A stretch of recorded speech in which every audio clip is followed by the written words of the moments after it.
America Supports You Texas organization. Thank you very much for being here. This is a very important event for us as patriot citizens of our great community and country. I appreciate you taking the time out of your Friday afternoon schedule to be here.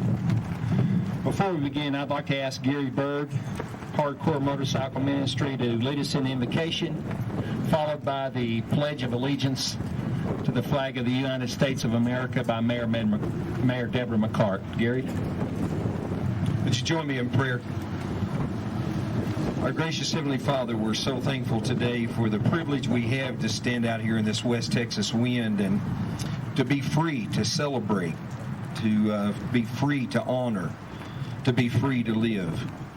Lord, we're thankful for the opportunity that we have to express our appreciation to you as our Heavenly Father. And Lord, we honor today those that have spilt their blood that we may be able to do what we're doing here today. Those, Lord, that have paid the sacrifice, whether it be a couple of years of their life or, Lord, a time where they go every weekend, or those that have actually fought on foreign soil, all the way to those that give up their life, pay the extreme price. And Lord, those that we're honoring today that have lost loved ones. Lord, we thank you for this opportunity, and we ask that you would just bless it with your divine presence. And Lord, may this make a statement to Amarillo, Texas, of our commitment. And we thank you, Lord, for all that has been done today, and those that have put this together. May you bless them. In Christ's name we pray. Amen. Amen. Okay, if you'll join me in the pledge. I pledge allegiance to the flag of the United States of America and to the republic for which it stands, one nation, under God, indivisible, with liberty and justice for all. Thank you, Mayor. Gary, thank you very much. Nothing like this Texas Panhandle wind, huh? How was the drive in from Bushland? Good. Listen, George snuck in last night, so we had the stage over there this afternoon. So, but anyway, we appreciate your support and participation in bringing George into town. You know, December the 29th, 2005 was a horrible day in this country as we lost another great American hero. Because of that day, George Lutz Sr., for the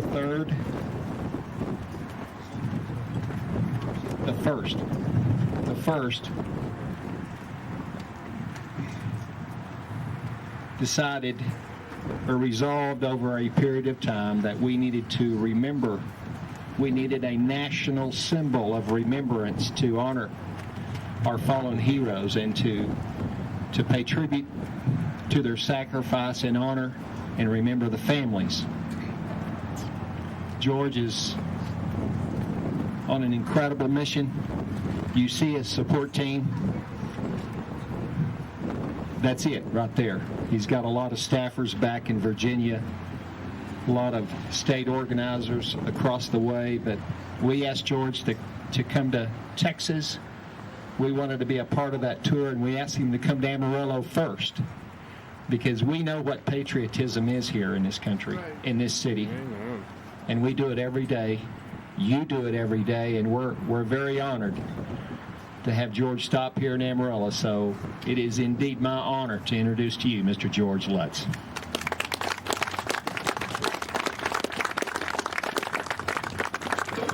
It was really my honor to be here, and I was going to give the mayor a chance to leave.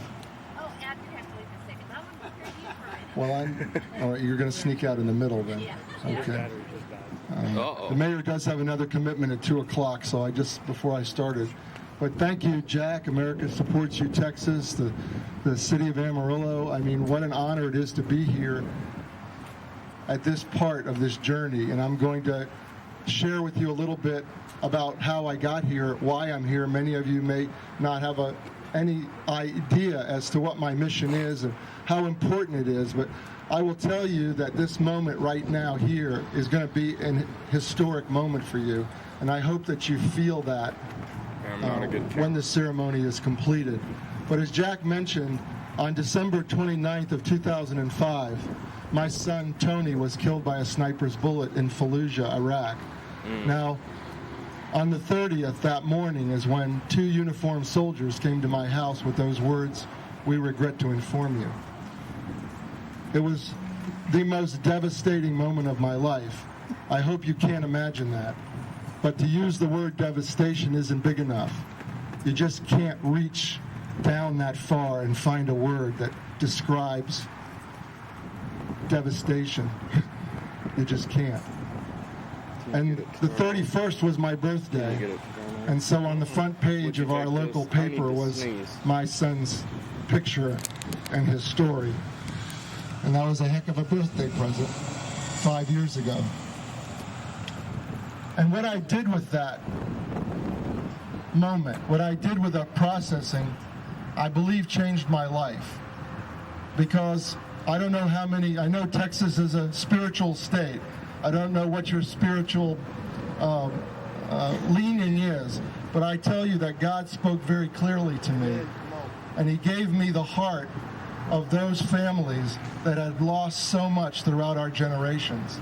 And I began to feel what it was like for a parent from Vietnam who was unappreciated.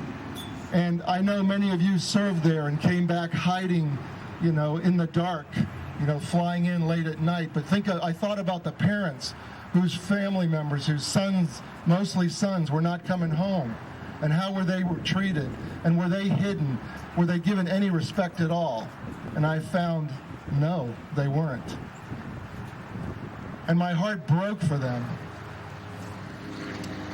And I began a search within my own self that many Gold Star families will go through. And that search is a search for memories. Because my son, I knew, would never walk in the door again. I'd never see his face. I would never hear his voice. And I began a search in my own home for memories, photographs, letters, videos. I fortunately had videotaped his whole life growing up. Birthday parties and baseball games, and what a pleasure that was to have those memories. But those searches end because you can only open so many drawers and so many closets. And I realized something, that my son had a life of his own. He was 25 when he was killed. He was married. He had 2 children. And he had a job and had gone to college. He had a life outside of his parents. You know how our kids get, right? They reach a certain age and then they say, "Okay, Mom and Dad, I got to go and make my way." And that's what we want them to do. We train them that way. And he had done that. And so I went out to his friends and I wanted to know from them, what do you have that you can share with me? Do you have any pictures? Do you have any stories? And my son was quite a friendly person, so everybody had a story about him, which was wonderful to hear. But even that process came to an end because there's only so many people that you can find. And then I realized that he served in the United States Army, and he served and trained with both Army and Marines. And I wanted to hear their stories. I wanted to know, he had been deployed to Katrina after the hurricane had gone through in the summer of '05, and had a chance to go down there and be part of a rescue mission. And so there were many that he was serving with then, many of the Guard down there. So I got to hear some of those stories. But I wanted to know from those that were with him in Iraq, what kind of job did he do? Were they proud of him? How did he do his job? What did he do that morning? Did he have anything to say? Anything I could that would give me one more day of life to remember him by. But even that process ended. And I will tell you that many in the military, and I'll encourage you guys, because some of you may be in this place yourselves, It's very difficult to come back as a survivor and to face the family members of men that you knew. It's very difficult. I know that it is. And I encourage you that when you get that opportunity, that you reach, no matter how long it's been, and you make that connection, because it can be one of the most important connections that a family ever receives. And so I got to the end of that process, but I will tell you very sincerely that as I went through Nebraska, a first sergeant came up to me and said, "I was with your son when he was shot."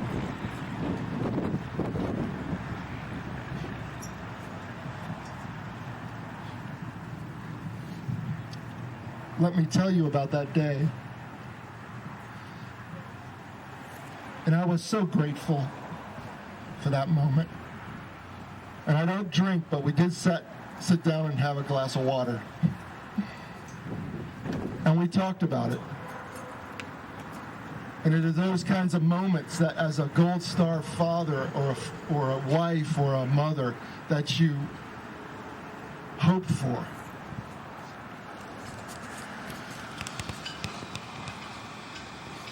And I realized after that time period, and when reaching out to those soldiers was all I could do, that I realized another important thing, that he had given his life for his country, that he had served the United States. And I wanted to know how the United States of America remembered my son. That became very important to me. And so I began a search to find out, how do we remember as a country? And my search led me to some very specific things, like this beautiful war memorial in front of me, and monuments that I have seen now in Washington, Illinois, and all across this country. Wonderful, wonderful monuments and memorials. I can tell you my son's name is on many walls, but that wasn't what I was looking for, because I realized something. I realized that the monuments and memorials are built by veterans. They're funded by veterans. And as I research, I find very few that are involved in putting together something so spectacular except for veterans. And then I realized that mostly they're visited by veterans because they're the ones that want to remember their buddies, those that they served with. And that wasn't the answer for me, because the military gets it. The veterans get it. The Gold Star families get it. None of us need any more reminders that we have lost people dear to us. But there are 95% of our population, it may even be 97% of our population. I think the military only affects 1.5% of our population, from what I understand. 95% of our population will never see those monuments. They will never get to the Vietnam Wall. They will never see the World War II Memorial. Jack's bringing them, the veterans, but the population will never see it. That wasn't my answer. I wanted the public who are walking around free because of my son, your friends, other sons and daughters and wives, I wanted them to know that that price of freedom was high. And I began to attend the funerals of families after my son, and unfortunately many, many funerals in Virginia. And as I attended those funerals and spoke to those families, I began to meet other families from generations past, from Grenada, from Vietnam, from the Gulf War, from Korea.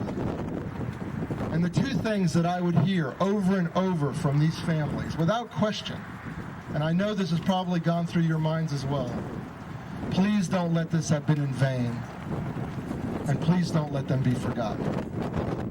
Those are the only two most important things that I would hear continuously. And I thought about that very carefully for a long time. In vain, in vain. Why would anybody think anything had been in vain in protecting this country? And I realized that we politicize so many things. And you know, at the end of the day, regardless of what we say or what we do or how much politics is involved, at the end of the day, those loved ones aren't coming home. And we all just go about our business because of them. And I realized something very important. And it's because a POW named Paul Galante, he's a director of Veterans Affairs in the state of Virginia. And he came up to me, and I know you may not understand this, but he said to me, he was actually in Vietnam as a POW before John McCain. He said he taught him everything he knew when he got there. But he told me something very important. He looked at me in the eye and he said, you know, we won that war. This is coming from a POW in Vietnam. And I said, Paul, I don't understand. Why are you telling me this? He said, because we are the greatest nation on earth. And as the greatest nation, we can control any situation that we want to control. But because of politics or because of this person maneuvering this person, we weren't allowed to do what we needed to do. But he goes, I come home a hero, and I come home with my head up high. And it made me realize something very important, that the American flag, as long as it's flying freely above free soil, then no sacrifice will ever have been in vain. Ever. Regardless of the conflict, what you name it, whether it's someone, we've lost someone in training, by suicide, I don't care. As long as we're flying that flag, no death will ever have been in vain. And that answered the first question. And you should hold your heads up proudly because of that. And so that first question wasn't even one for me. I never thought about the in vain part. When my son died, I flew the biggest American flag I could find. I went out and bought a huge schoolyard aluminum pole and put that baby up and flew the huge American flag because I was proud of him. But then the remembrance part hit me a different way, because those same families keep reminding me that they have to talk about their loved ones over and over because people forget. Think about 9/11. On 9/11, when that tragedy happened, when that attack happened, you could not find an American flag to buy. I don't know what Texas was like, but you could not find a U.S. flag anywhere, in any store. People were selling them on the street corners. But you know what? 3 months later, 6 months later, I didn't see any flags up. They were tattered, they were faded, they were thrown away. And the only flags that were up were the flags that were up before 9/11. And I thought, America has a very short memory. Everybody has their own thing to do, and off they go. And that's okay. That's why we served, to give them that freedom. But appreciation is important. You know, I have been honored to meet so many mothers and wives from past generations, especially more from Vietnam than any. And when I have a Vietnam mother come to me and say, you know, it's been 40 years and no one has ever remembered my son. And those from Iraq now, some of the mothers that I meet say, you know, when I go to work, they ask me, aren't you over that yet? I mean, that happened like a year ago. And I will tell you that the family will never be over it, ever. If you think they're going to be over it, you're wrong. It may scab over a little bit. It may be accepted, but it will never be gone away. It's like, it just won't. And so why do we as Americans get to walk freely and not remember? And then another thing hit me. You know what? We did this to ourselves. And I'll explain why. Because we created a day to remember. We created Memorial Day. right? So it gives everybody a pass. We're going to support our troops until one dies. We're going to remember them for a moment because it's a respectful thing to do. And then we're going to remember my Memorial Day. And that's it. We got a day for that, so we're all focused on that. I'm guilty. Memorial Day was a picnic day for me. It was an extra day off until I lost my son. And then it hit me as I remembered all of those other sons and how important that was. And so I didn't fault anybody. I just realized we put ourselves in that mindset. And as I was attending those funerals, I got an inspiration. I mean, I have to say, it was an inspiration from God. And I saw the POW flag flying everywhere. Everywhere I went, the POW flag was flying. It was like I was on radar, and I just would see that flag flying. And I kept saying to myself, what an honor that was. What an honor to have those that were missing or captured given a public symbol to remind the nation that they needed to know they were men that needed to come home, that needed to be found. What an honor that was. And the government actually officially recognized it.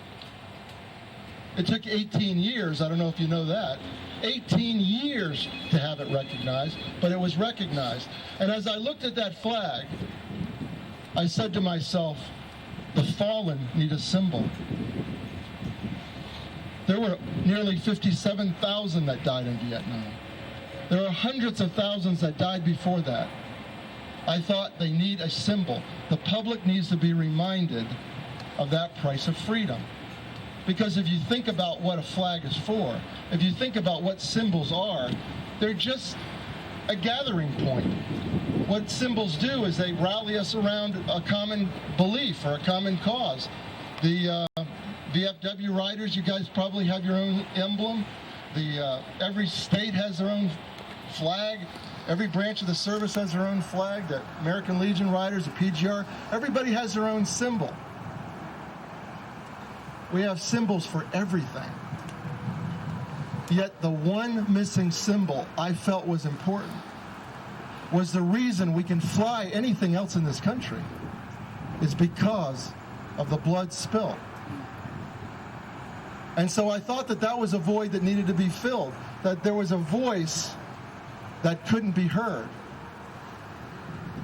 And so on May the 26th,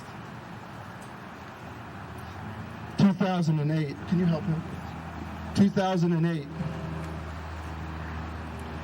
I unveiled to the nation publicly the Honor and Remember flag. The Honor and Remember flag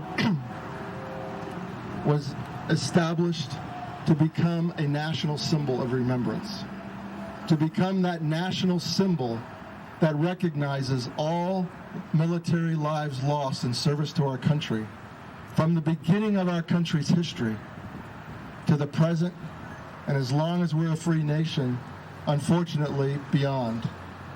And the symbolism of this flag was taken from military and universal symbolism, and you all probably recognize it without me even saying a word. But I will tell you so you know you heard it from me. The red field stands for the sacrifice of bloodshed. American flag red. What better color? The white field beneath stands for the purity of that sacrifice, because I know and I have heard that every one of our men and women were proud of what they were doing. Every one of them said without question, don't worry, I've got it covered. I know what I'm doing. I'll be back. The blue star in the center of this field goes back to World War I, when a solid blue star was hung on the windows and doors of military families to let everyone know that it had someone in active duty. There could be 1, 2, 3 blue stars hanging in a window. The gold star in the center, again going back to World War I, signified that that life was lost, that that loved one wasn't coming home. That's where we get the term Gold Star families. Gold Star father, Gold Star mother, Gold Star wife, whatever. There are so many in this country, including the military that I have found, that have no idea what a gold star means. But they will. The folded flag beneath those stars, we all understand as a universal symbol of loss. A folded flag handed to a family at the memorial of their loved one. The flames above it are eternal flames, and recognize that we will never forget. And the words below, we will always honor their sacrifice and remember them specifically by name. And you know, as you have ridden on probably many funeral services, that each one of these loved ones has a name. They're not statistics, they're not numbers, they're individuals with families and extended families and friends and comrades and those that love them. And they deserve to be remembered individually for what they have sacrificed. Thank you, guys.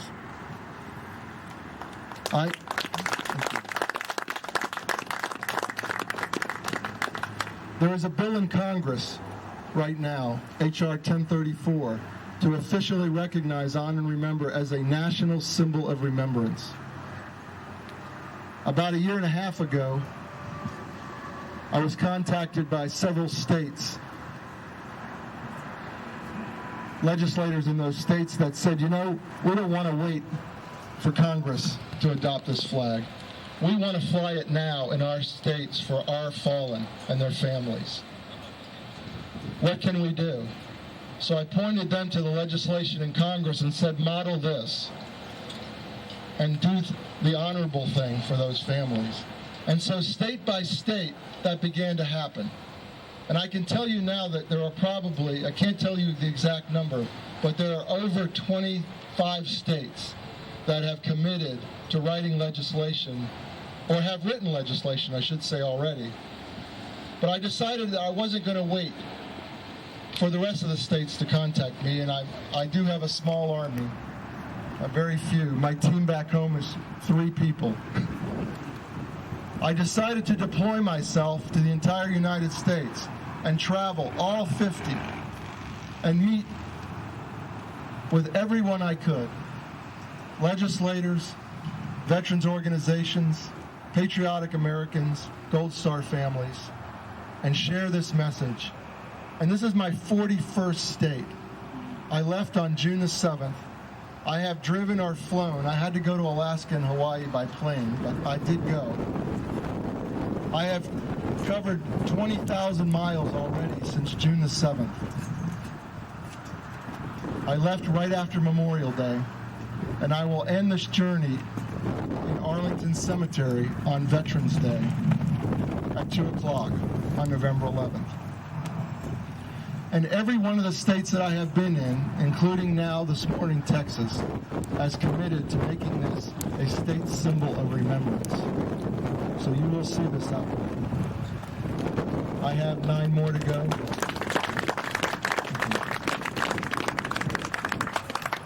I have 9 more to go, and I believe that all 50 states will be committed to this when we end. But you know, it's more than just about flying a piece of cloth. It really is. Because I lost my son.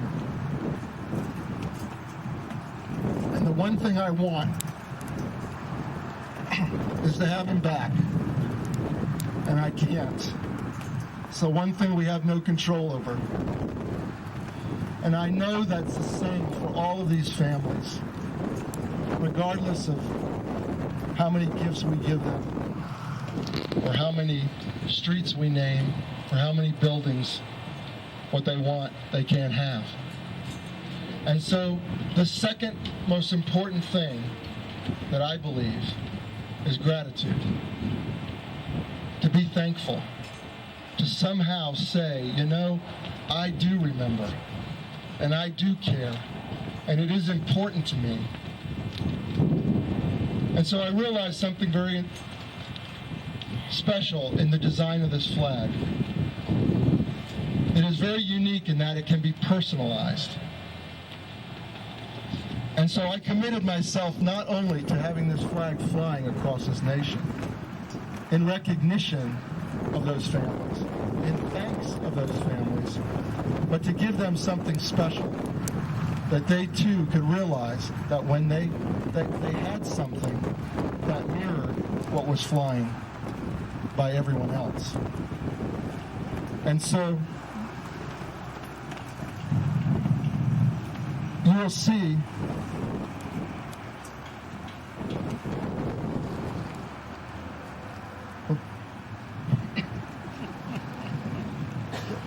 that there is a name embroidered on this flag. And it is a commitment of the organization to present a personalized flag to one flag to every immediate family who has ever lost a loved one in military service from every generation, regardless. You will see that the name on this flag is from a soldier who was killed in Korea in 1950. This flag was prepared for his mother, who was 99 years old. And the week that this flag was prepared for her, she passed away, and I was not able to present it to her. But I carry it as a sample, as a reminder that this flag transcends generations and will touch the lives individually of everyone who has suffered that loss. And on this journey, I have had the honor, a distinct privilege of being able to present over 100 flags just since I left, to wives, to uncles, to children, to mothers, to fathers across this land. And I will continue to do so and until everyone is reached. And you know there are over 5,000 in these war on terror alone, let alone going back and back and back. Yesterday I was with a mother in I pledge allegiance to the flag of the United States of America and to the republic for which it stands. Here today, this has been a journey that started last February. For me, many of you that know me, and several people in here do, and know the story that I never knew my dad. My dad was killed 2 months after I was born in World War II.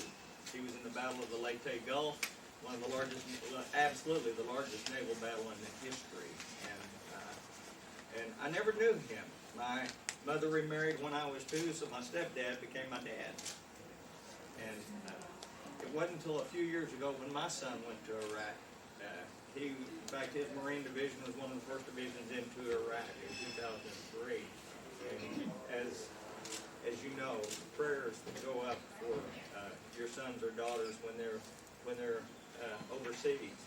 It brought an awareness to me of what my dad did for this country. Gave his life, ultimate sacrifice. And so it was a very emotional time for me because I realized then the powerfulness of our American military and what it's done for this nation to set us free. One of the very few truly free nations in this world. And so it's a very special time. In February, I started looking around on the internet and I saw an article about the Honor and Remember flag. And I didn't know what that was, so I opened it up and started reading about George Lutz, who lost his son Tony in 2005. And he was in Iraq and was killed. And George started looking for some type of a symbol, a national symbol that recognized our fallen soldiers, and we didn't have it. There was none. And so George is going to tell that story a little later on how he developed the Honor and Remember flag. But I immediately called him and we talked, and he told me what he was trying to do through legislation, and I did a resolution that we passed last March, making the Honor and Remember flag the state symbol for our fallen soldiers in Oklahoma. And next year we will have a little bit stronger language that has to do with this in a bill, and make it a permanent recognition for this. And so this is how it all started, and he was talking about that he was going on a 5-month tour of America. Well, George has been through 42 states now, and it's we're on his downward stop.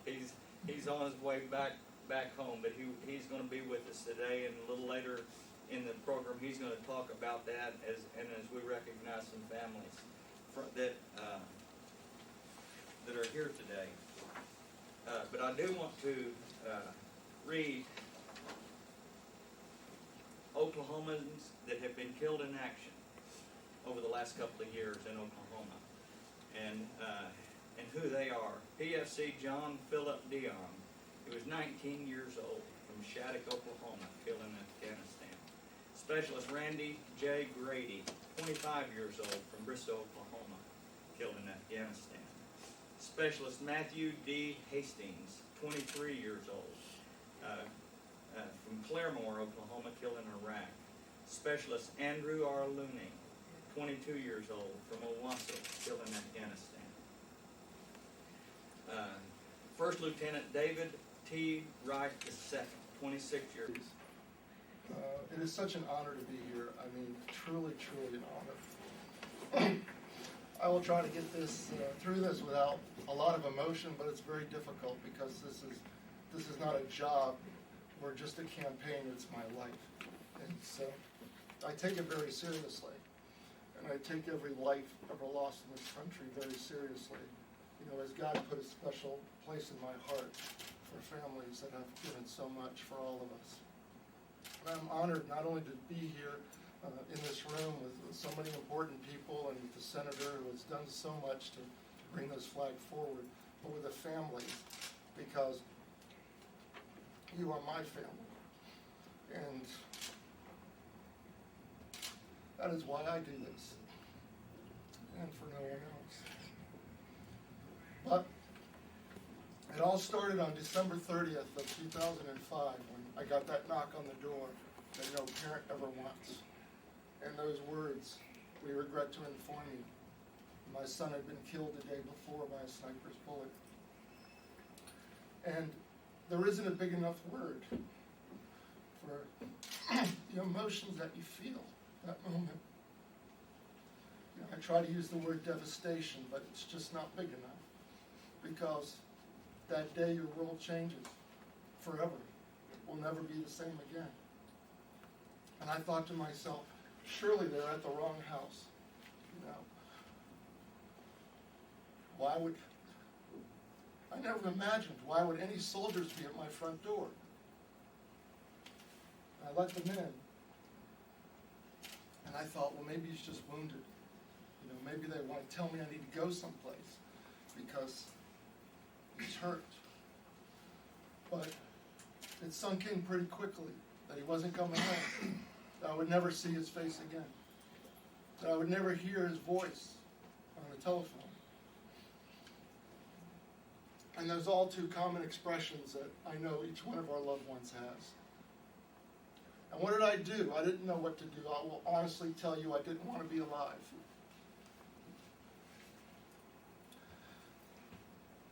And I started a search throughout the house for memories. And I started looking for photographs, for videotapes. I fortunately had videotaped his whole life growing up. And I searched them out. I found a card, a Father's Day card. He wasn't much of a writer, but all he had to do was write, "I love you, Dad." Anything I could that would give me one more day of memory of him. And you know, of course, that comes to an end because you can only open so many drawers and so many closets. And my son was 25, he was married, he had 2 children. And he had been to college, he had had jobs. He had a life outside of his mom and dad. I mean, all of us as parents know that when your kids reach a certain age, they want to get off on their own. They want to exercise their muscles. They want to make a mark. And they don't want to hang around the house anymore. So I went to his friends, And I wanted to know, what kind of stories could you tell me? Did you have any pictures? Is there anything that I could know that I didn't know? And that came to an end.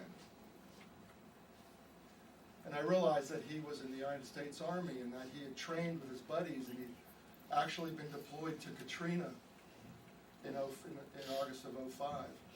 And he had many missions, and now he was in Iraq. And so I thought, well, maybe they'll have some stories. Maybe there's something they could tell me, something that would make me proud of how he did his job, what they talked about, anything that I could hold on to. That would give me one more day of him being alive. And then something very acute struck me. He died for the United States of America. He died for our freedoms, all of our freedoms. And I wanted to know how America remembered. That became very important to me because it's a different kind of death, isn't it? Young, healthy, educated men and women who go over on a mission. They could have stayed home. My son could have raised his family. He didn't have to serve his country.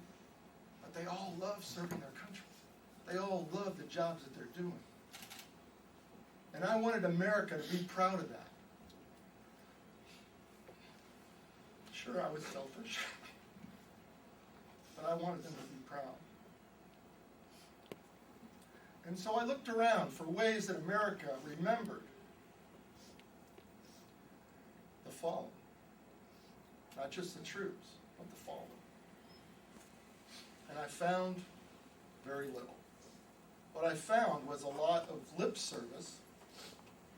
I found a lot of bumper stickers that said "Support our troops," which I thought was wonderful.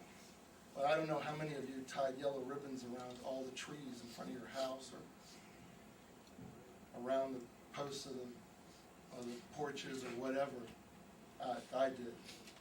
But I prayed for him, I supported him, I sent packages to him. But he didn't come home. And what bothered me now is when I saw that bumper sticker, and I'm giving you my insight, you may or may not agree with me, but when I saw that bumper sticker after he was killed, it really hurt me. Because I could see that America was remembering the troops, but they were forgetting the fallen. And I thought, why? And then it struck me. The reason we don't remember the fallen is because we all have a past. We created a day to remember them. And as soon as we created that day, and I'm not advocating we don't have it, I'm just saying most of America then goes, we're going to remember them on Memorial Day. That's the day we have. We've set that aside proudly.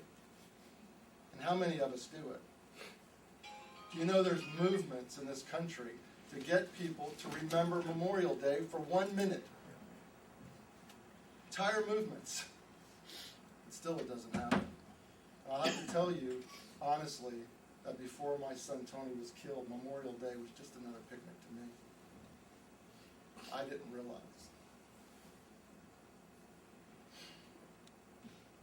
And I'm sorry for that.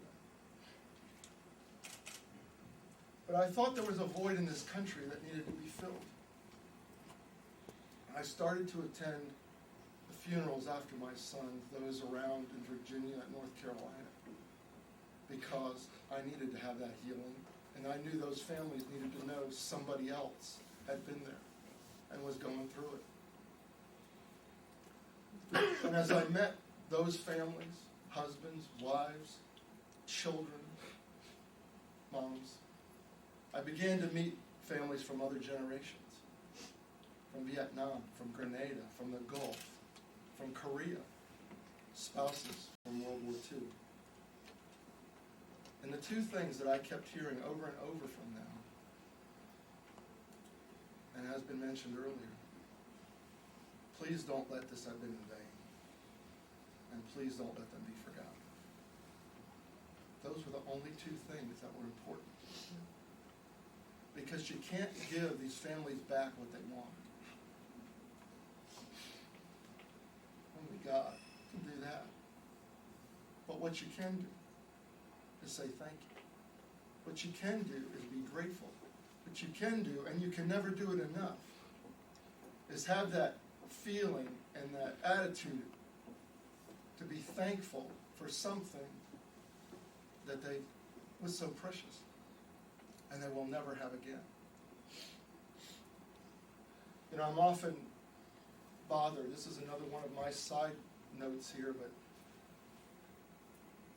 I'll ask you to call attention to it too, and maybe I'm sure the families have already. Do you know that as we go through every holiday, and the news stories will say, oh, you know, here's Sergeant Johnson, you know, out in Iraq, and he's saying hi to his family, and we need to pray for those guys over there, and because they're not with their families.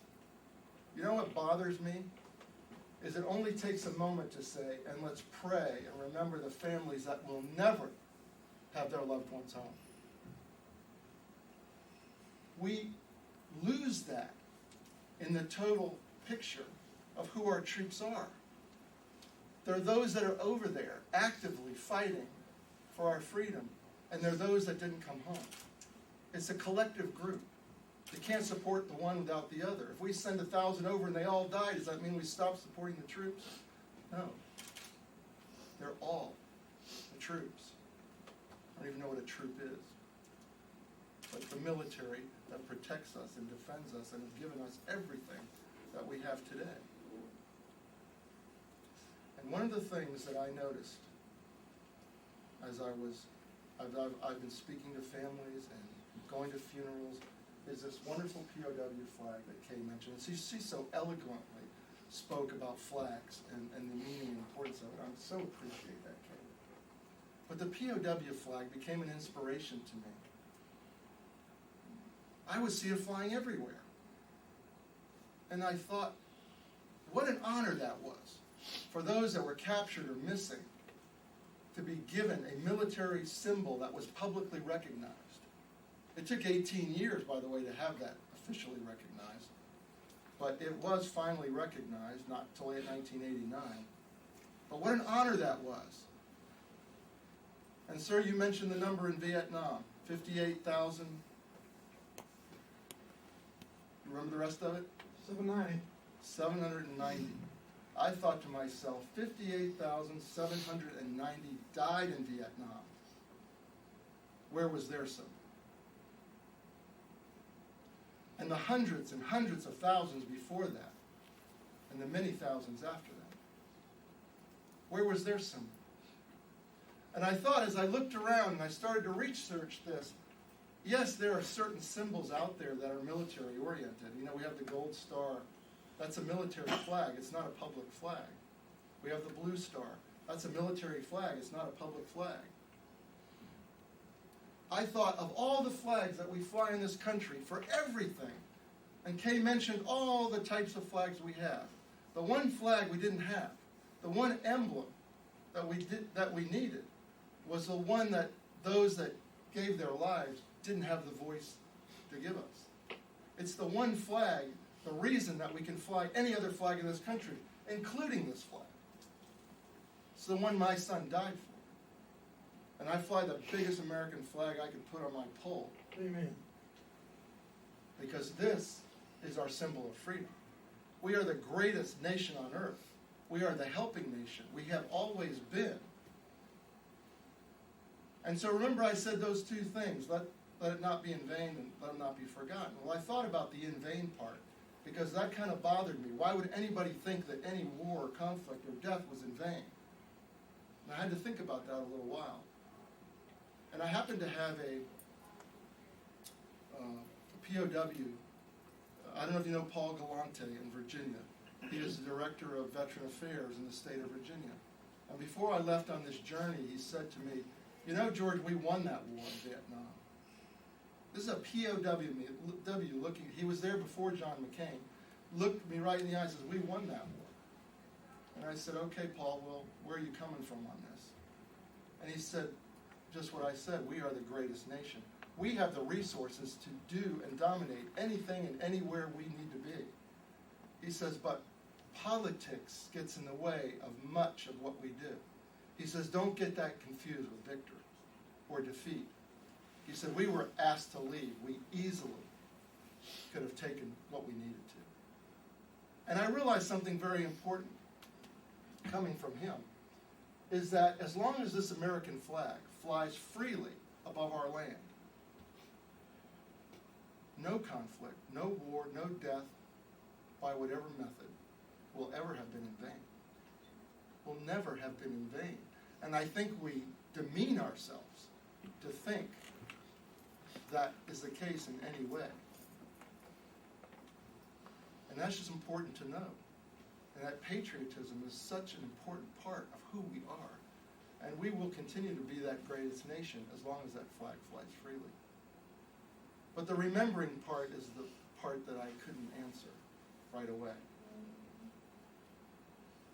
And as I talked to families, one of the things that I kept hearing from them is that, I have to talk about my son all the time. I have to talk about my daughter. I have to talk about my husband, because people forget. They forget. I'm talking about all the way back to Vietnam and further. I'm going, that doesn't make sense. People, honestly, will go up to families and say, at coworkers and say, aren't you over this yet? It's been like 2 years. You need to get on with it. And I will tell you that the families will never get over it. It's not something you get over. You might scab a little bit, and you might tolerate it and accept it a little bit more, but you will never get over it. And every single holiday, and every birthday, and every anniversary of the death will be a sensitive and raw time. And I will tell you, those that have not lost anybody, you will not hurt any family's feelings by coming up to them at any point, regardless of what the date is, and saying, thank you, I want to remember. Because there's not a day that goes by that they don't. And you can't hurt them.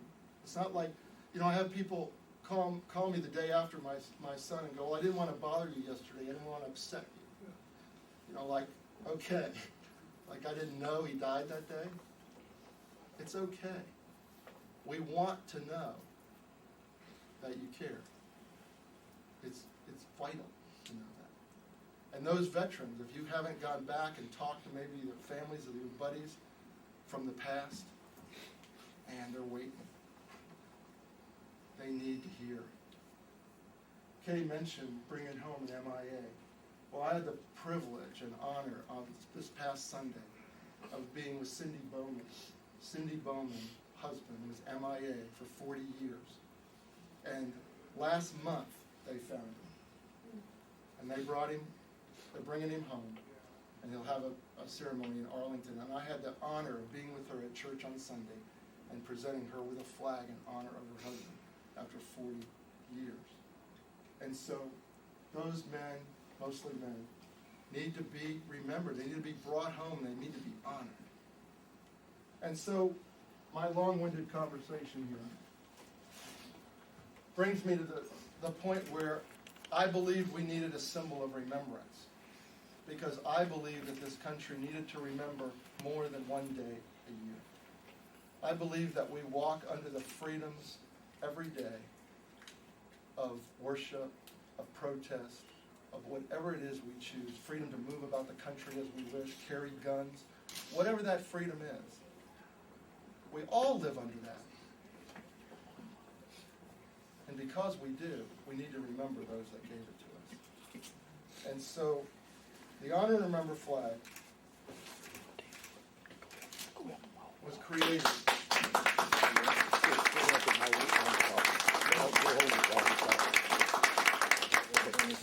on March 26, 2008. The Honor and Remember flag was unveiled to the public. It was created to be a national symbol, recognizing all those that gave their lives in military service to our country from the beginning of our country's history, regardless of the method of death, whether it be training, whether it be action, whether it be even suicide. This flag will honor those that put on the uniform and made a pledge to this country. It is all-encompassing.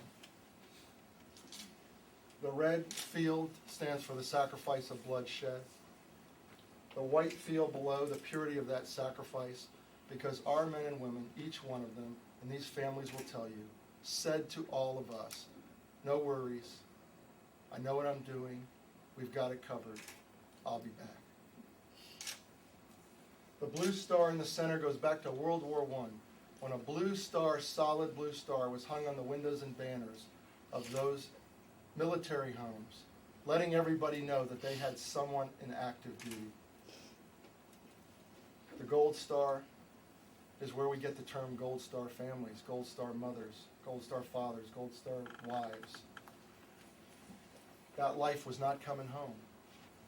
And I will tell you that there are many in this country, many, many, many in this country, including military, that have no idea what a gold star means.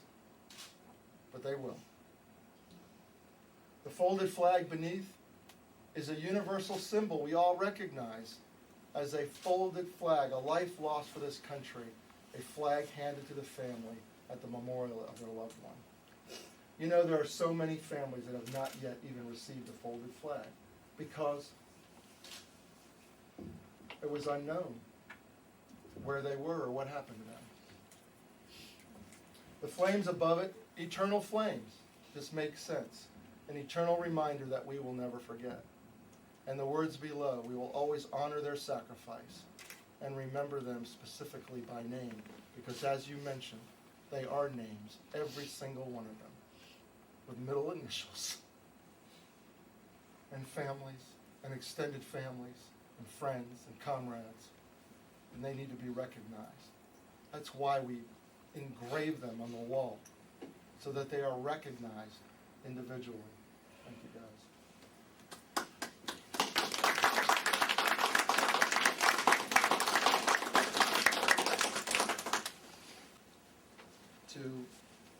To have this flag flown across the nation. You know, there is a bill in Congress, HR 1034. It's been in Congress for about a year and a half. Hopefully the Congresswoman is on board with that. And I doubt it'll happen the rest of this year with a session as short as it is, but I hope that in the next session that it will follow through. But several months ago, the senator contacted me, and I'll tell you, Senator, many states have contacted me and said, we don't want to wait for Congress. We know Congress is a slow-moving machine. We want to start flying this in our states for our families. And so one by one, I want to say 20-some states now have some form of legislation, have begun to recognize, honor, and remember, and to bring it into their states. I decided that I wasn't going to wait for all of it, for the states, because I'm just I've got a very small core group, and we can't reach everybody. So I decided that I would go to all 50 states, that I would personally bring myself to every single state capital and meet with legislators, with veterans, with Gold Star families, and let them know what this message was. And so I knew personally that every state would have been touched in one way or another. And whether or not it's accepted or rejected, at least I knew I was there, and I have left that message behind. The senator mentioned this is my 42nd state. I have traveled over 20,000 miles, and it's only 3,000 miles from one coast to another. So you can see 20,000 miles I've already traveled, and I believe probably another 5,000 or 6,000 more. I'm not sure because I'm still doing this. And I began the journey right after Memorial Day. The first stop was Dover Air Force Base because I wanted to be where our kids come home. And my last stop will be Arlington Cemetery, where I will have a ceremony on Veterans Day. And that is where many of our loved ones are buried, including my son. And so I will make full circle around this country. And I will tell you that in the 42 states that I've been in, I have gotten a commitment from a legislator in every single state. And I believe that before I finish, all 50 states will have committed to this.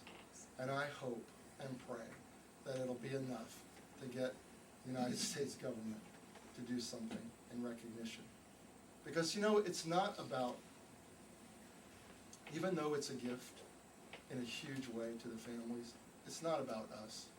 Because we don't need any more reminders. We just don't. We just need to know that other people are reminded. And the veterans get it, and the military get it, but there are 95% plus in this nation who have no idea what the military do, and even that we're over in Iraq and Afghanistan still. And so there's a personal component to this, because my heart is to touch the lives of every single family that has ever lost anyone in this country. And if I can't personally meet them all, I will somehow touch them in a very special way. And the design of the flag enables it to be personalized. And it is my goal to facilitate, I can't present everywhere, but to facilitate a presentation of honor and remember flags to every single family who has ever lost anyone in the history of our country. I'm not just focusing on the current war on terror, because as you can hear, there are so many families that have been hurting for years and years and generations, and they need to be reached and touched as well. And so my organization is not only to have a flag flying, that's just a piece of it, but it's then to touch those lives personally. And so it's my goal to get in the hands of every family a personal flag in tribute to their loved one. And we don't have personal flags today, but we do have flags for each of you as a placeholder, that those flags will most definitely be in your hands and presented to you in the most respectful and beautiful way. And so the Senator has a gift for each family here today.